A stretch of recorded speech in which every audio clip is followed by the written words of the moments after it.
En parapente, on voit des choses incroyables et grâce à la vidéo, on peut revivre ces moments autant de fois qu'on veut. Et aujourd'hui, je voudrais vous faire voir une manière de filmer en parapente que vous connaissez peut-être, c'est en utilisant une chase cam.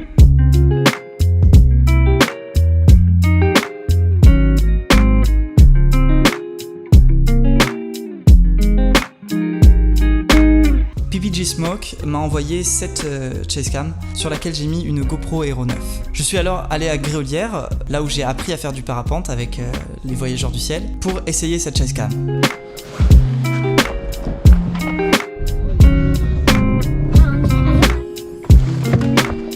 Je l'ai d'abord essayé en gonflage pour éviter de me lancer avec un truc accroché à mon aile. Ça me faisait un peu peur, l'idée me faisait un peu peur, donc j'ai voulu essayer, faire plein de tests pour être sûr. Voir aussi sa résistance, voir que valait cet objet. Sur les vidéos que vous voyez, j'ai pas utilisé la bonne technique pour faire voler cet engin. Mais à la fin de la vidéo, je vous donnerai quelques astuces, des petits conseils que je peux vous donner plus techniques sur comment bien l'utiliser. En attendant, pendant que je faisais mes séances de gonflage avec la chase cam, je remarque qu'elle tape très souvent par terre. Et j'ai du mal à la faire voler. Il n'y avait pas beaucoup de vent, j'avais pas la bonne technique en plus, et au bout d'un moment, le support caméra se casse. Heureusement, j'ai un rechange. Bref, je décide de monter à 300 mètres au-dessus de Gréolières, au déco nommé très intelligemment le 300.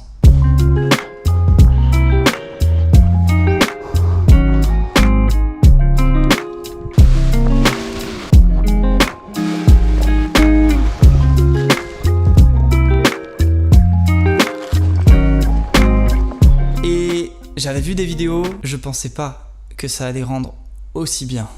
Oh là là, c'est ouf!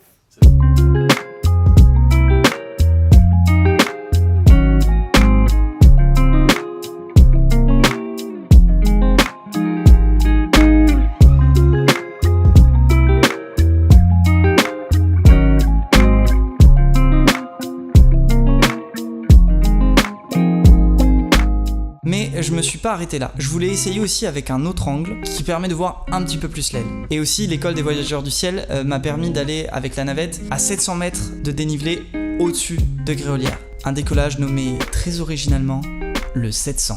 Et ça me permettait de faire un vol du soir avec un coucher de soleil. C'est juste le meilleur moment pour essayer ça. Arrivé au sommet du 700, je passe en dernier et il n'y a quasiment plus de brise. Malgré ça, tout fonctionne parfaitement. La chase cam s'envole. Je m'envole et les images sont juste incroyables. Moi je veux pas millionnaire dans la ville, galoper jusqu'au sable fort de l'océan. Moi je veux nager d'île en île et retrouver le vent à mille pays. Et je veux glisser sur les nuages, contempler ce monde qui m'attend. Moi je veux longer les montagnes et petit déjeuner sur le blanc.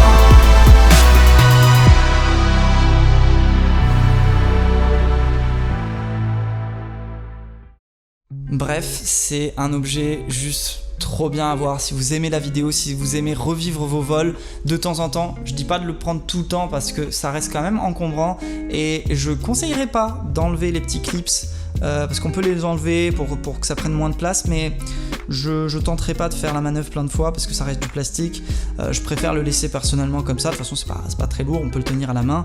Et pour des vols du soir ou des vols dans des sites nouveaux, enfin franchement, je trouve que c'est vraiment un objet incroyable à avoir. Après, il faut bien penser que c'est quelque chose en plus à penser en parapente. Et donc on n'a pas forcément envie d'être tout le temps encombré, mais de temps en temps, ça vaut vraiment le coup. Pour la faire partir, ce que me conseillait le moniteur des voyageurs du ciel, c'est de mettre la chase cam devant vous. Normalement, on la met derrière.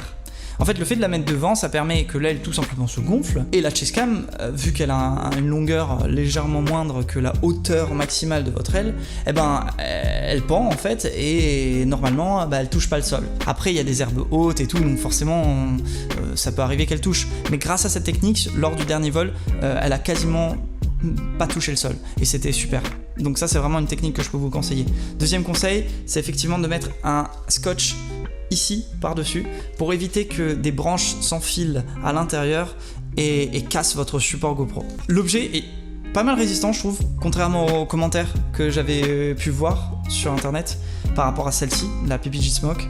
Je l'ai trouvé assez résistant vu le nombre de gamelles qu'elle s'est pris lors du gonflage. Aussi, je l'ai dit en début de vidéo, je crois, mais j'utilise une GoPro Hero 9 qui évidemment a la stabilisation intégrée, donc c'est super. J'ai essayé de faire du tangage avec, ça marche bien. En tangage, évidemment, elle revient vers vous. Donc vous pouvez même l'attraper en plein vol. J'ai essayé de faire des virages dynamiques, donc des virages un peu plus prononcés. Elle a très bien réagi, même si j'ai pas beaucoup incité sur les virages dynamiques, mais ça avait l'air de suivre très bien. Au niveau pilotage, j'ai pas ressenti de différence. En même temps, ça paraît assez normal vu qu'il y a l'inertie. Je remercie PPG Smoke pour m'avoir envoyé cette chasecam à tester. Je suis super content. Et je vous remercie aussi vous, car c'est grâce à votre soutien sur mes précédentes vidéos, sur tous les commentaires que j'ai pu me faire envoyer ça. Ça paraît tout bête, mais c'est peut-être le début d'une aventure et j'adore faire des vidéos, j'adore le parapente et les deux ensemble me permettent vraiment de partager mes ressentis sur le parapente en vidéo. Et si vous aimez ce que je fais, n'hésitez pas à vous abonner, vraiment, à mettre un pouce bleu, ça m'aide, même à commenter, ça m'aide vraiment beaucoup pour l'évolution de la chaîne. Sur ce, très bon vol et à bientôt pour une prochaine vidéo.